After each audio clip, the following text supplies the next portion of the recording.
আসসালামু আলাইকুম এভরিওয়ান। আজকে আমি যে গল্পটি আপনাদের কাছে শেয়ার করব, এই গল্পটির মাধ্যমেই আপনি বুঝতে পারবেন কোনটি ভালো কোনটি খারাপ এবং মানুষকে ঠকানোর যে কতটা শাস্তি হতে পারে, আল্লাহ তাআলা কতটা শাস্তি দিতে পারেন, সেটা এই গল্পটির মাধ্যমে আপনি বুঝতে পারবেন। আশা রাখবো ভিডিওটি লাস্ট পর্যন্ত অবশ্যই শুনবেন। ইসলামিক ভিডিও শুনলে কখনো এড়িয়ে যাবেন না। ইসলাম আমাদের জীবন, ইসলাম আমাদের মরণ। আমরা ইসলামকে ভালোবাসবো আর ইসলামকে ভালোবেসে পাশে থাকবো ইনশাআল্লাহ। একজন লোক একটি মাছ ধরেছেন। ওই লোক মাছটি পেয়ে ভীষণ খুশি, কিন্তু অন্য একজন লোক তার কাছ থেকে মাছটি ছিনিয়ে নিল। ওই লোক তার ক্ষমতার দাপটে ওই মাছটি তার কাছ থেকে ছিনিয়ে নিল। যখন ওই লোক মাছটি জোর করে তার বাড়ির দিকে নিয়ে যাচ্ছিল, মাছটি কিন্তু বেঁচে ছিল। সে ওই লোকটির আঙ্গুলে একটি কামড় বসিয়ে দিল। মাছটি যে কামড়টা বসিয়ে দিল, ওই কামড়টি কিন্তু যেন কামড় ছিল না, তার আঙ্গুলে জখম করে দিল। লোকটি তাড়াতাড়ি হসপিটালের ডাক্তারের কাছে গেল।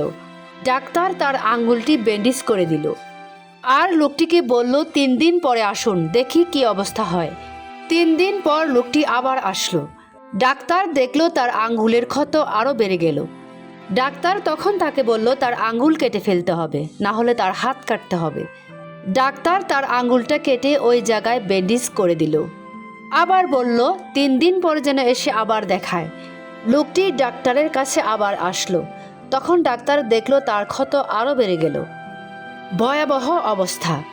তখন ডাক্তার বলল তার হাতের কবজি ফেলে দিতে হবে, তা না হলে তার পুরো হাতটাই কেটে ফেলতে হবে।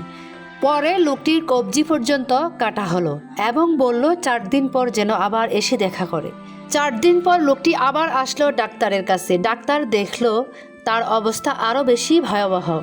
তখন ডাক্তার বলল তার হাত পুরোটাই কেটে ফেলে দিতে হবে, তা না হলে তার পুরো শরীরটাই কেটে ফেলতে হবে। তখন একজন লোক বলে উঠল, কেন এমনটা হচ্ছে? তোমার ধারায় কি কারো ক্ষতি হয় নাই তো? তখন সেই লোকটি চিৎকার করে বলতে লাগলো, হ্যাঁ, আমার দ্বারা একটি বড় ক্ষতি হয়ে গেছে। একজন লোক একটি মাছ ধরেছিল, আমি তার কাছ থেকে জোর করে মাছটি ছিনিয়ে নিলাম। মাছটি ওনার ছিল, কিন্তু আমি খেতে চেয়েছিলাম। তখন ওই লোকটি বলে উঠল, যাও তাকে খুঁজো। তারপর লোকটি তাকে খুঁজতে খুঁজতে পেয়ে গেল। তার পা ধরে কান্না করতে লাগলো আর বলতে লাগলো, তুমি কি করেছো? তুমি কি কোনো জাদু জানো? কি করছো আমার সাথে? বলো তুমি কি করেছো? তুমি কি কোনো শাপ দিয়েছো আমাকে? তুমি কি কোনো বদদোয়া দিয়েছো আমাকে? তখন ওই লোকটি বলল, আমি তো কিছুই করি নাই। আমি উপর দিকে তাকিয়েছি আর আল্লাহ তাআলাকে বলেছি, হে আল্লাহ, এই লোকটি আমাকে তার ক্ষমতা দেখিয়েছেন, আল্লাহ তুমি তোমার ক্ষমতা দেখাও।